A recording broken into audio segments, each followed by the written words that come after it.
Hello there, Scott Spann here, talking to you from my sailboat office here in Sausalito. I'm asking myself the same question I ask the business and social leaders I work with. What do I want to cause here, now? What's my purpose in having this conversation with you? Today I want to share with you why I do what I do, why I think it's important for me, for my family and friends, for us as a nation and beyond, and hopefully for you. I say this last bit and for you because we need your help here. So let's get to it, to my big why. Clients, colleagues, and friends are surprised that I often give away my time, that I let my clients determine my fees, that I gladly share what I've learned. When they ask me why I run my business this way, I tell them they're simply not seeing what I'm seeing in my mind's eye, not aware of what I'm compelled to solve for. So I'll share that with you now in the hopes that, like me, you too are attracted to solving for this, and that you'll even pass this along to others. I'm seeing a line that looks something like this. A line that represents the emergence of a certain class of problems that are complex, that have lots of moving parts, that are hard to get your head around. They're problems that even if we had all the resources we thought we needed, how to solve them wouldn't be straightforward. These types of problems are increasing at an increasing rate over time. To complicate this further, as we globalize, as we become more interdependent, as resources become more constrained, these become multi-stakeholder problems. Problems that in order to solve them require diverse, even sometimes conflicted stakeholders to collaborate if we're to succeed. These are problems that are both global and local. Globally, problems involving things like water, food, energy, climate, environmental destruction. Locally, problems involving our economy, our political system, poverty, our healthcare system, our prison systems, affordable housing, transportation. I could go on. You could probably go on, but I think we've made the point. Our conventional ability to solve them looks something like this, a line that starts below this one and then rising only slightly. Some have even said that I'm too generous in the slope I've given this line, telling me that applying our conventional methods to solving today's problems actually makes things worse, that those solutions drive this line, drive us down. Either way, what concerns me as the number of these issues and opportunities increases over time is the growing gap between the rate of emergence of these kinds of problems and our ability to solve for them.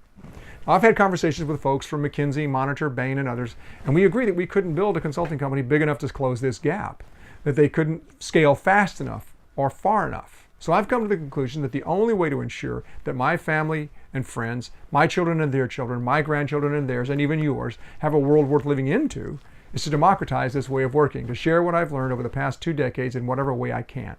It's work that I've developed based on integrating my diverse and deep experience as a business leader, a CEO and COO for venture capital firms, as a trauma and developmental psychotherapist, and as a systems thinker and modeler. It's work that takes advantage of both this particular class of problem and what it means to be fully human, to operate at our best. By the way, I'm not alone in this concern. In PricewaterhouseCoopers' 9th annual Global CEO survey of 1,410 CEOs, they identified complexity as their #1 issue, and complexity has only increased since. So this is my big why, and this is the reason that I hope you'll join me in solving for this too. Whether you choose to employ what I've discovered or come to it for a completely different angle, we simply have to solve for this. And it's entirely doable. Collectively, we have the resources we need. We have the money, we have the talent, we have or can develop the technology, and we have the motivation, each of us seeking a quality of life that works for ourselves and for others. What's missing, what people don't know about, is how to solve these. What's the method? What's emerged over the last 2 decades is a blueprint that's been proven to work with literally hundreds of businesses and social leaders across completely different industries, from healthcare to high tech to the environment, with Apple and HP, with the White House and the Navy, with the Nature Conservancy and farmers and ranchers, and across diverse cultures, from Texas to California to Guatemala, working there with the Quichean Hmong peoples. So if you'd like to know more about working in this way, feel free to take a look at my short instructional videos where I share with you how to work at 4 fundamental levels: the level of the individual, the team, the organization, and the ecosystem, whether your ecosystem is one in business, society, or nature.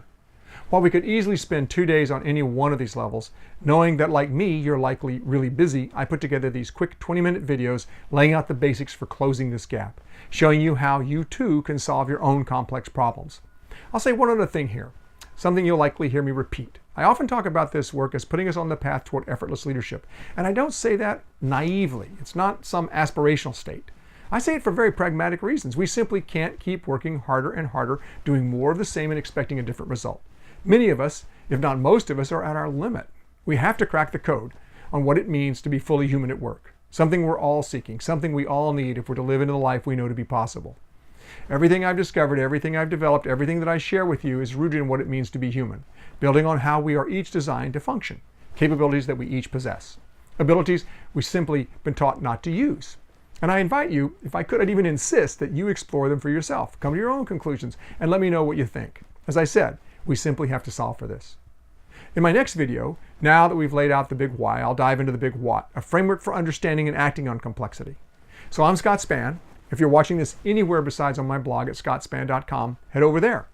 That's where you can comment, where our conversation happens, where you can find my short instructional videos and other bits that put us on the path toward effortless leadership.